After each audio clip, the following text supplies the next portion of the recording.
जय हिंद दोस्तों। Welcome to my YouTube channel knowledge power Pandey ji के साथ। दोस्तों, हम लोग भारतीय संविधान के भाग 6 को पढ़ रहे हैं।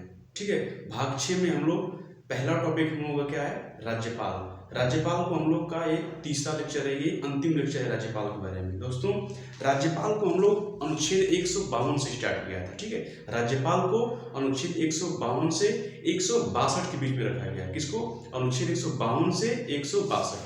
ठीक है, देखिए राज्यपाल को हम लोग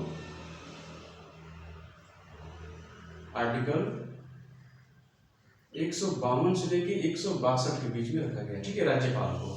तो हम लोग का ये 2 लेक्चर हम लोग का राज्यपाल के बारे में हो गया है। ये हम लोग का अंतिम या तीसरा लेक्चर है। उसके बाद हम लोग मंत्री परिषद के बारे में पढ़ेंगे। ठीक है, तो आइए देखते हैं कि राज्यपाल के, और पिछले वीडियो में हम लोग राज्यपाल की शक्तियों के बारे में पढ़ा। राज्यपाल की विभिन्न प्रकार की जो शक्तियां होती हैं वो सब कुछ हम लोगों ने देख लिया है। तो आइए हम लोग अब, पिछले क्लास में हम लोग अनुच्छेद 160 तक को पढ़ा था, और हम लोग आज स्टार्ट करते हैं अनुच्छेद मतलब आर्टिकल 161 यानी कि अनुच्छेद 161। ठीक है, देखिए तो आइए हम लोग स्टार्ट करते हैं। ठीक, तो हम लोग पढ़ रहे हैं भारतीय संविधान इंडियन पॉलिटी। इंडियन पॉलिटी में हम लोगों का भाग 6 यानी कि स्टेट यानी कि राज्य सरकार के बारे में हम लोग पढ़ रहे हैं। राज्य सरकार में हम लोगों का पहला टॉपिक क्या है? राज्यपाल। ठीक है, पहला टॉपिक क्या है? राज्यपाल।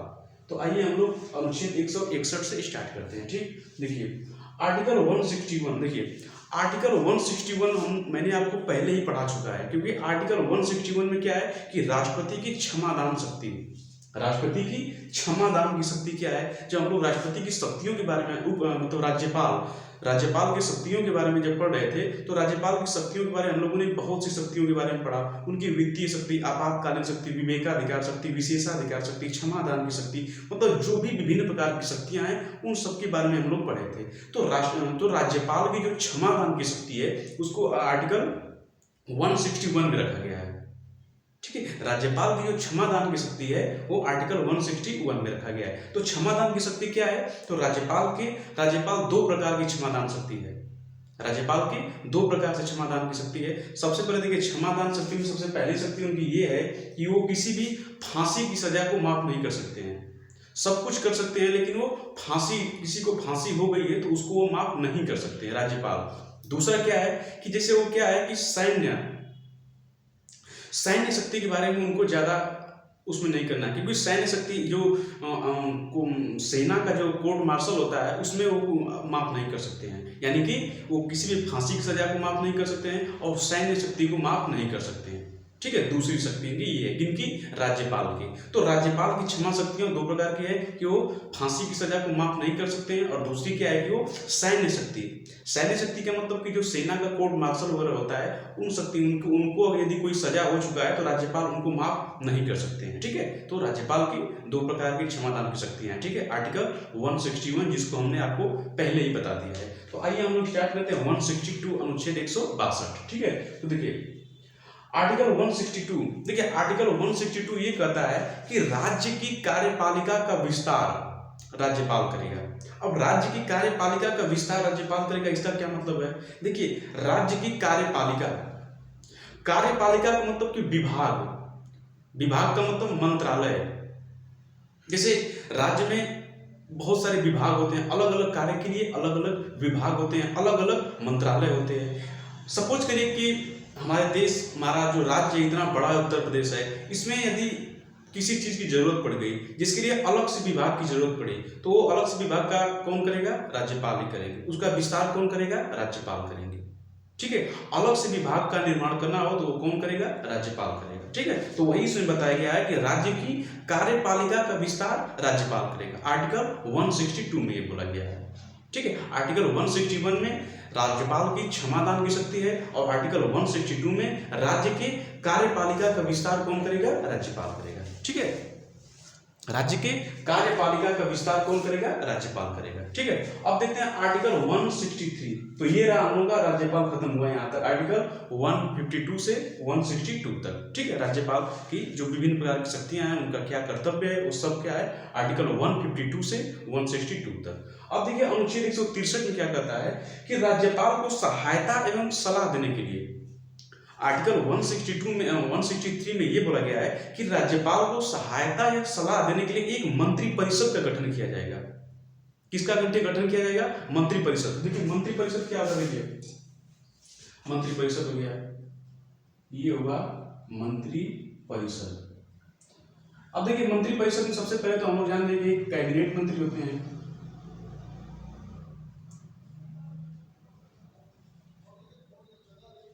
राज्य मंत्री, एक और राज्य मंत्री होते हैं स्वतंत्र प्रभार, और दूसरा क्या होता है उप मंत्री।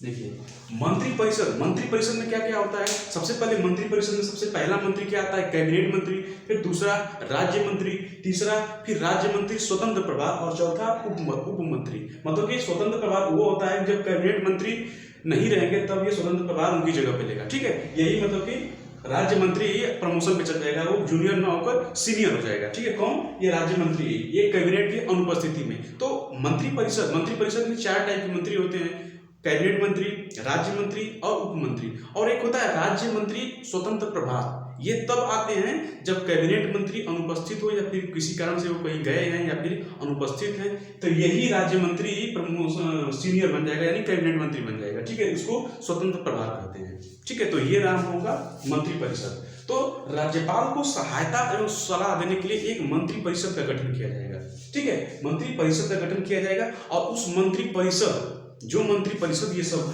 ये लोग सब हैं कैबिनेट मंत्री, राज्य जितना सारे मंत्री है, इनका अध्यक्ष कौन रहेगा? तो हमारे मुख्यमंत्री जी रहेंगे, ठीक है। यानी हमारे सीएम रहेंगे, मुख्यमंत्री रहेंगे, ठीक है। तो ये जो मंत्रिपरिषद में ये बहुत सारे जो मंत्री हैं, इन सबका अध्यक्ष कौन रहता है? सीएम रहते हैं, यानी कि मुख्यमंत्री। और यही लोग क्या होते हैं कि राज्यपाल को सहायता या सलाह देते हैं, ठीक है। राज्यपाल को सहायता या सलाह देते हैं, ठीक। तो अनुच्छेद 163 समझ में आया कि राज्यपाल को सहायता एवं सलाह देने के लिए एक मंत्रिपरिषद का गठन किया जाएगा, और वो मंत्रिपरिषद का अध्यक्ष कौन रहेगा? सीएम रहेंगे, यानी कि मुख्यमंत्री जी रहेंगे, ठीक। आगे देखिए 164, देखिए आर्टिकल 164 क्या कहता है कि सीएम के सलाह पे, ठीक है, सीएम के सलाह पे राज्यपाल अन्य मंत्रियों की नियुक्ति करेगा। यानी कि जो ये लोग मंत्री देख रहे हैं आपको, कैबिनेट मंत्री, राज्य मंत्री, ये सब लोग जो मंत्री हैं, ये सब मंत्रियों किसके कहने पे राज्यपाल रखेंगे? मुख्यमंत्री के कहने पर ही इनकी लोगों की नियुक्ति कौन करेगा? राज्यपाल करता है, ठीक है। किसके कहने पर? मुख्यमंत्री के कहने पर। यानी एक तरह से समझिए तो संपूर्ण समझ लीजिए कि एक तरह से राज्यपाल जो होता है वो मंत्रिपरिषद के अधीन रहता है, और मंत्रिपरिषद का अध्यक्ष कौन होता है? मुख्यमंत्री रहेंगे। यानी कि मुख्यमंत्री जो भी कहेंगे वो राज्यपाल को करना पड़ेगा, ठीक है, राज्यपाल को करना पड़ेगा। तो समझ में आर्टिकल 161 में राज्यपाल की क्षमा शक्ति, आर्टिकल 162 में कार्यपालिका का विस्तार कौन करेगा? राज्यपाल करेंगे। और 163 में क्या कहेंगे कि राज्यपाल को सहायता एवं सलाह देने के लिए एक मंत्रिपरिषद होगी, जिसका अध्यक्ष कौन रहेगा? मुख्यमंत्री जी रहेंगे। और अनुच्छेद 164 क्या कहता है? आर्टिकल 164 कहता है कि सीएम की सलाह पे राष्ट्रपति अन्य मंत्रियों की नियुक्ति करेगा। तो ये रहा हम लोगों का राज्यपाल के बारे में। तो देखिए अनुच्छेद 163 में क्या है कि मंत्रिपरिषद, अनुच्छेद 163 में मंत्रिपरिषद की व्याख्या की गई है, और अनुच्छेद 164 में क्या है? सीएम का बात किया गया है, सीएम की बात किया गया है, ठीक है। तो आइए हम लोग की देखिए मंत्रिपरिषद के बारे में तो पढ़ा कि मंत्रिपरिषद इतना होते हैं। अब आते हैं कि सीएम, मुख्यमंत्री की शक्तियां और उनके कार्य के बारे में देखेंगे कि मुख्यमंत्री की शक्तियां क्या क्या होती है, ठीक है। मुख्यमंत्री की शक्तियां क्या क्या होती है। तो सबसे पहला स्टेप होते हैं मुख्यमंत्री की शक्तियां एवं कर्तव्य, ठीक है। तो सबसे पहला इनका कर्तव्य ये होता है, सबसे पहली पावर शक्ति उनकी ये होती है कि सीएम राज्य कार्यपालिका का वास्तविक प्रधान होता है। अभी तक तो हम राज्यपाल में जब पढ़े थे कि राज्यपाल क्या होता है? कार्यपालिका का औपचारिक प्रधान होता है। औपचारिक प्रधान मतलब कि नाम मात्र का होता है, लेकिन वास्तविक प्रधान कौन होता है? मुख्यमंत्री होते हैं। तो देखिए पहला इसमें क्या है कि सीएम राज्य के कार्यपालिका का वास्तविक प्रधान होता है। कार्यपालिका मतलब जो भी विभाग है, जो भी मंत्रालय है, उस सबका वास्तविक प्रधान कौन होता है? प्रधान सीएम होते हैं, यानी कि मुख्यमंत्री ही होते हैं। यानी मुख्यमंत्री जिसको चाहेंगे उसको विभाग देंगे, सब कुछ कौन करता है? मुख्यमंत्री करेंगे, मुख्यमंत्री ही करते हैं। लेकिन करवाते किससे हैं? राज्यपाल से करवाते हैं, ठीक है। करवाते किससे हैं? राज्यपाल से करवाते हैं। दूसरा देखिए क्या होता है, दूसरा क्या है कि सीएम जो होता है, सीएम का ये कर्तव्य होता है कि वो मंत्रिमंडल की जो भी सूचना है वो राज्यपाल को दे, ठीक है। विधानमंडल की सूचना क्या है कि राज्यपाल को देता है। ठीक है, प्रधान मुख्यमंत्री का यह कर्तव्य होता है कि वो विधानमंडल की जो भी सूचना सारे है, जानकारी है, वो जानकारी किसको दे? राज्यपाल को दे। ठीक है, तीसरी शक्ति इनकी क्या होती है? देखिए, मुख्यमंत्री की तीसरी शक्ति ये होती है कि वो किसी भी मंत्री की नियुक्ति या हटाने, उनकी नियुक्ति करने के लिए या फिर हटाने के लिए सिफारिश कर सकता है। किससे? राज्यपाल से। ठीक है, किससे? सिफारिश राज्यपाल से कर सकता है। यानी कि मुख्यमंत्री यदि चाहे, मुख्यमंत्री जिसको चाहेगा वो रख सकता है और जिसको हटाना चाहेगा हटा सकता है। और सिफारिश किसको करता है? करेंगे राज्यपाल, लेकिन करवाएगा कौन? मुख्यमंत्री। यानी मुख्यमंत्री ही जिसको कहेंगे उसी को राज्यपाल नियुक्ति कर देंगे मंत्री की, या फिर उसको हटा देंगे। ठीक है, ये रहा मुख्यमंत्रियों के कर्तव्य के बारे में। चौथे लगे क्या होता है कि सीएम क्या होता है कि राष्ट्रीय विकास परिषद का गठन के सदस्य होते हैं। राष्ट्रीय विकास परिषद यानी ये राज्यों का एक तरह से जहां जो भी कमी होती है उस कमी को पूरा करता है कौन? राष्ट्रीय विकास परिषद। तो उसका भी एक सदस्य के रूप में कौन होता है? मुख्यमंत्री जी रहते हैं। ठीक है, राष्ट्रीय विकास परिषद के मुख्यमंत्री कौन होते हैं? तो मुख्यमंत्री होते हैं। जैसे योजना आयोग या नीति आयोग के अध्यक्ष कौन होते हैं? प्रधानमंत्री होते हैं। वैसे ही राज्य में राष्ट्रीय विकास परिषद के अध्यक्ष कौन होते हैं? मुख्यमंत्री होते हैं। ठीक, पांचवा देखिए क्या होता है कि सीएम के त्यागपत्र या मृत्यु, यदि मुख्यमंत्री अपना त्यागपत्र दे देता है या फिर मुख्यमंत्री का पद के दौरान ही उनकी मृत्यु हो जाए तो उस टाइम क्या होती है? मंत्रिपरिषद भंग हो जाती है। उस टाइम क्या होता है? मंत्रिपरिषद भंग हो जाती है और जो नया मुख्यमंत्री चुनकर आता है वो अपने हिसाब से मंत्रिपरिषद बनाता है, मंत्रिपरिषद का गठन करता है। वो चाहे तो पुराने मंत्रियों को रख भी सकता है और चाहे तो पुराने मंत्रियों को हटाकर नए मंत्रियों की नियुक्ति कर सकता है। ठीक है, तो सीएम के त्यागपत्र या मृत्यु होने से मंत्रिपरिषद भंग हो जाती है एवं नया सीएम मंत्रिपरिषद अपने अनुसार बनाता है। ठीक है, अपने अनुसार बनाता है, राज्यपाल को कहकर या राज्यपाल से सिफारिश करके अपने अनुसार बनाता है। ठीक है, छठा देखिए क्या होता है कि सीएम विभिन्न पदाधिकारियों संबंधी सिफारिश राज्यपाल को देता है। देखिए, सीएम क्या है कि जो बड़े बड़े लोग पदाधिकारी होते हैं उनकी भी सिफारिश किसको करता है? राज्यपाल को करता है। सीएम विभिन्न पदाधिकारी संबंधी सिफारिश राज्यपाल को करता है, मतलब कि उनको भी कुछ कार्य करने के लिए या फिर कुछ करने के लिए राज्यपाल से सिफारिश करता है। कौन? मुख्यमंत्री। ठीक है, तो ये रहा हम लोग मुख्यमंत्री की शक्तियां एवं कर्तव्य के बारे में। ठीक है, पहली शक्ति क्या होता है? सीएम राज्य की कार्यपालिका का वास्तविक प्रधान होता है। दूसरा क्या होता है कि वह विधानमंडल की सूचना राज्यपाल को देता है। तीसरा क्या है? वह किसी भी मंत्री की नियुक्ति रखने के लिए या फिर हटाने के लिए राज्यपाल को सूचना सिफारिश करता है। चौथा क्या है कि वो राष्ट्रीय विकास परिषद का सदस्य होता है मुख्यमंत्री। पांचवा क्या है कि मुख्यमंत्री के त्यागपत्र या फिर मृत्यु हो जाने से नया मुख्यमंत्री नए मंत्रिपरिषद का गठन करेगा। और क्या? सीएम विभिन्न पदाधिकारियों से संबंधित सिफारिश राज्यपाल को करता है। ठीक है, तो ये रहा हम लोग के मुख्यमंत्री की शक्तियां और उनकी कर्तव्य के बारे में। तो ये रहा हम लोगों का मुख्यमंत्री। मुख्यमंत्री की चर्चा राज्य सरकार में मुख्यमंत्री की चर्चा किस अनुच्छेद में है? अनुच्छेद 164 में है। और मंत्रिपरिषद की चर्चा किस में है? अनुच्छेद 163 में है। ठीक, अब देखिए आते हैं हम लोग अनुच्छेद 165। देखिए अनुच्छेद 165 में क्या है कि महाधिवक्ता यानी कि एडवोकेट जनरल। देखिए एक महान्यायवादी होता है, एक महाधिवक्ता होता है। तो महान्यायवादी क्या होता है? Attorney general. ठीक है, महान्यायवादी क्या होता है? Attorney general. तो देखिए अटॉर्नी जनरल क्या होता है कि वो केंद्र सरकार का विधि होता है, विधि सहायक होता है। यानी कि वो केंद्र सरकार की तरफ से केंद्र सरकार का एक वकील होता है। यानी कि वो केंद्र सरकार की तरफ से केस लड़ता है। कौन? Attorney general. और इसमें क्या है? अटॉर्नी जनरल मतलब कि महान्यायवादी। और महाधिवक्ता क्या करता है कि वो राज्य सरकार का वकील होता है और राज्य सरकार की तरफ से केस लड़ता है। यदि राज्य सरकार को कोई दिक्कत आ जाए तो राज्य सरकार की तरफ से केस कौन लड़ता है? महाधिवक्ता लड़ता है, यानी कि एडवोकेट जनरल। ठीक है, महाधिवक्ता एडवोकेट जनरल। ठीक है, तो आइए इसकी चर्चा किसमें है? अनुच्छेद 165 में है। ठीक, तो अनुच्छेद 165 में क्या है? महाधिवक्ता। अब देखिए महाधिवक्ता के बारे में थोड़ा पढ़ते हैं कि महाधिवक्ता क्या होता है। ये तो समझ जाइए कि ये राज्य सरकार का वकील होता है, राज्य सरकार का केस यही लड़ता है महाधिवक्ता। और केंद्र सरकार का वकील कौन होता है? महान्यायवादी। और राज्य सरकार का वकील कौन होता है? महाधिवक्ता। ठीक, तो आइए देखते हैं। सबसे पहला इसमें बोला गया है कि राज्य सरकार को कानूनी सहायता देने के लिए महाधिवक्ता होता है। कानूनी सहायता देने के लिए एक महाधिवक्ता होता है, यानी कि वो उनका कानूनी सहायता देगा। यानी कोई भी दिक्कत, यदि कोई भी विवाद हो जाए तो उस टाइम केस कौन लड़ेगा राज्य सरकार का? तो यही लड़ता है, महाधिवक्ता।